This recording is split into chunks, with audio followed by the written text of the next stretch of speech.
Been looking at this megalithic site for a few years now, and particularly this tall stone here.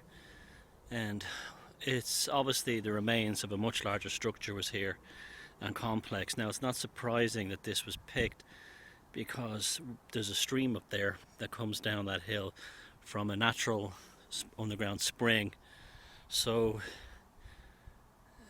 by the way, we're in Drumcliff area in South Sligo. This is all reclaimed land. You can see the sea is just there. But this particular standing stone has intrigued me for a long time. It's it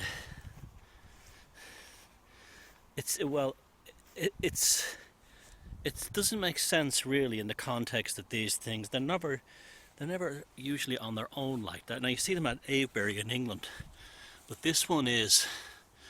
These types are not common in Ireland, sitting on their own like this.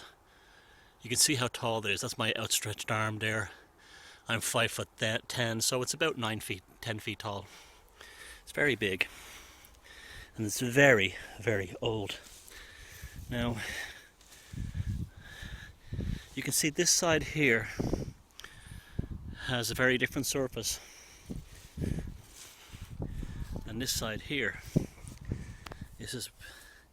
this appears to have been heavily weathered by the rain. This side here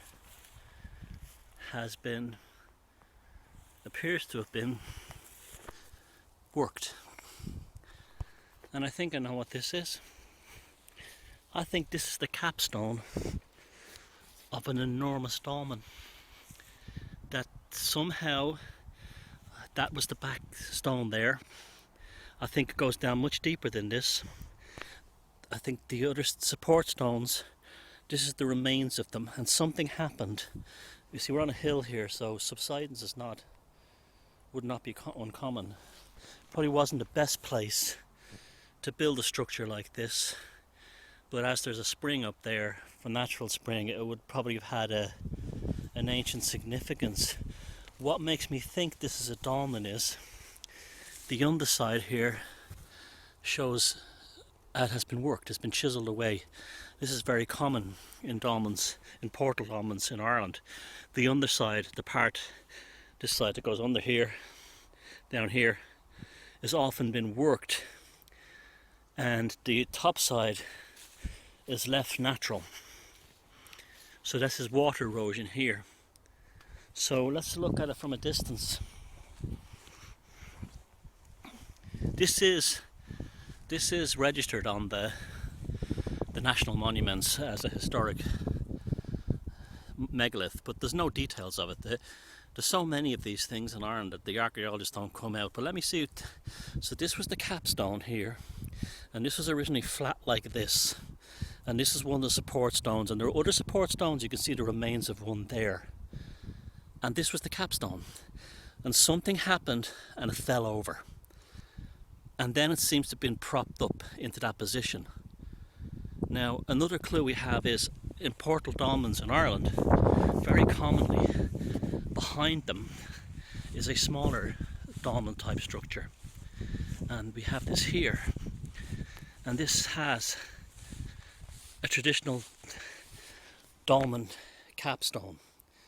This rock that comes from the sea around here is very prone to erosion. I would say that I probably stumbled upon an unknown dolmen. I think it is a dolmen. Yep, it's a dolmen. It has an enormous. It would be, if it was still standing, it would be one of the largest ones in Ireland. I don't think that's a standing stone. I'm pretty sure, because of the underside being worked, the thickness of it, and the water erosion on this part in relation to the stone behind it and the stone behind that this is probably one of the biggest dolmens in Ireland. And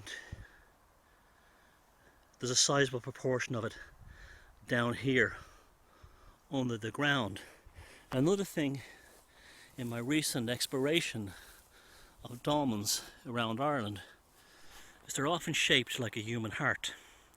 So that'd be the bottom of the human heart, the more broader part down here.